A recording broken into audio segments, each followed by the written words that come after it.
Vous êtes bien sur le plateau de Direct Investisseur. On retrouve en duplex Jean-Bernard Paya, expert en analyse technique. Bonjour Jean-Bernard.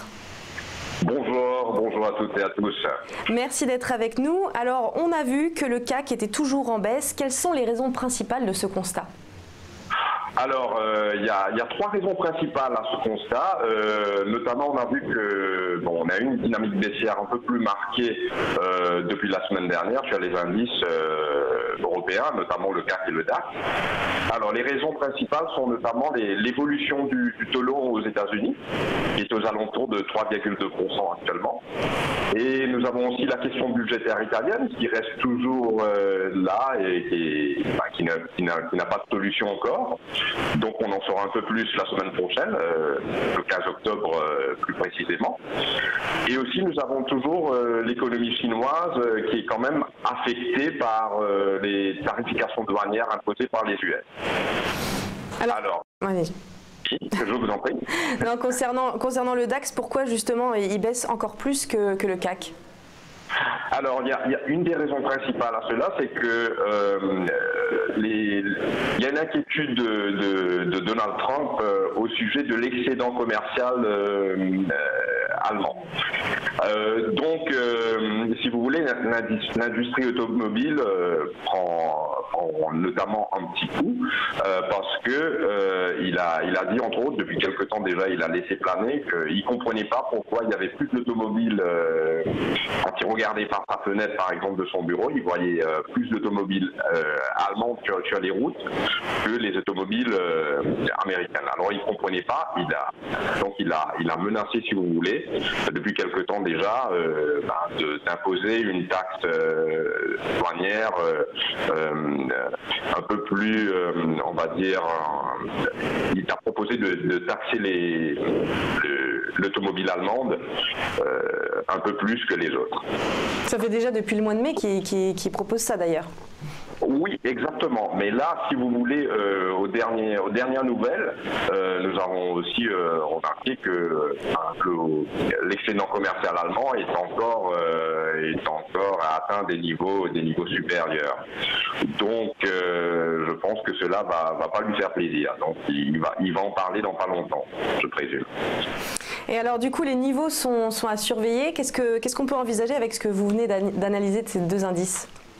Alors, écoutez, hier, notamment, Wall Street a terminé dans le rouge, notamment par les craintes de la FMI concernant la croissance mondiale, et aussi Donald Trump qui a encore mis en garde Pékin continuant une éventuelle réplique à la hausse des tarifs douaniers imposés par les États-Unis déjà. Donc, il a menacé d'imposer encore de nouvelles taxations si jamais Pékin arrivait à répliquer.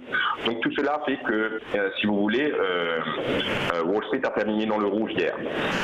Alors, concernant le CAC, on a vu ces derniers jours, il y a eu une baisse, mais c'est pas non plus une baisse violente de l'indice.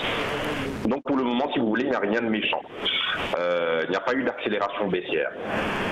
Je pense qu'aujourd'hui sera une journée intéressante à observer parce que d'ailleurs, quand on regarde la configuration des bougies en clôture journalière, que ce soit sur le CAC et le DAX, on a vu que hier, il y a eu une réaction sur les niveaux les plus bas. Je suspecte même que les investisseurs soient rentrés un petit peu en acheteur sur ces niveaux-là. Donc, il serait intéressant, après la baisse de Wall Street d'hier, d'observer comment va réagir aujourd'hui le CAC et le DAX notamment. Mais les niveaux à surveiller sont toujours les mêmes, c'est-à-dire les seuils techniques. Il faut que le CAC préserve le niveau de 5225-5200 points. Une cassure de ce niveau entraînera une accélération baissière vers les 5050 et même les 4900 points. Donc, à surveiller. Et concernant le DAX, il faut à tout prix qu'il préserve les 11 700 points. Une cassure des 11 700 points on peut se retrouver à 200 points plus bas. Donc, alors que le DAX évolue dans un biais baissier depuis maintenant pas mal de temps, alors que le CAC avait quand même remonté, on a toujours ce souci où le CAC surperforme le DAX. Donc, le CAC, lui, il est resté dans un biais baissier. Et le niveau d'affirmation de ce biais baissier, il est très loin maintenant concernant le DAX, il est à 12 400 points. Concernant le CAC, il faudrait qu'on repasse les 5 385 points, les 5 400 points pour retrouver à nouveau une dynamique haussière. Donc pour le moment, moi, ce que je recommande, c'est vraiment la prudence aujourd'hui, c'est de naviguer à vue. C'est vrai que l'environnement macroéconomique a l'air sombre, il faut le dire, mais il n'y a pas de panique non plus. Donc il n'y a pas de vente panique. Donc pour le moment, il faut continuer à naviguer à vue et être très prudent sur les marchés. Donc il va falloir être patient en effet pour connaître un peu l'évolution de la situation en Italie. Comme vous l'avez dit, on en aura plus d'informations le 15 octobre, donc lundi prochain. L'économie chinoise donc aussi qui entre en jeu et la guerre commerciale qui fait rage entre les États-Unis et la Chine. Exactement. Et c'est pas fini si vous voulez mon avis dessus. Hein. Oui. On entendra parler encore, et surtout avec la prévision à la baisse de la croissance par la oui. Ça, voilà.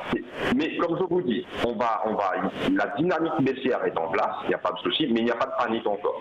Voilà. Donc, c'est intéressant de voir aujourd'hui avec le Wall Street qui a évolué dans le rouge, comment évolue l'Europe aujourd'hui. Je pense que c'est une journée déterminante aujourd'hui pour voir comment est-ce qu'on va casser les plus bas ou est-ce qu'on va continuer à consolider. Donc est-ce qu'on va rester dans le vert aujourd'hui ou être dans le rouge comme les 3 dernières séances sur le CAC 40? On va voir. En tout cas, merci pour cette analyse Jean-Bernard Paya. Je rappelle donc que vous êtes expert en analyse technique. On se retrouve dans quelques instants dans Direct Investisseur.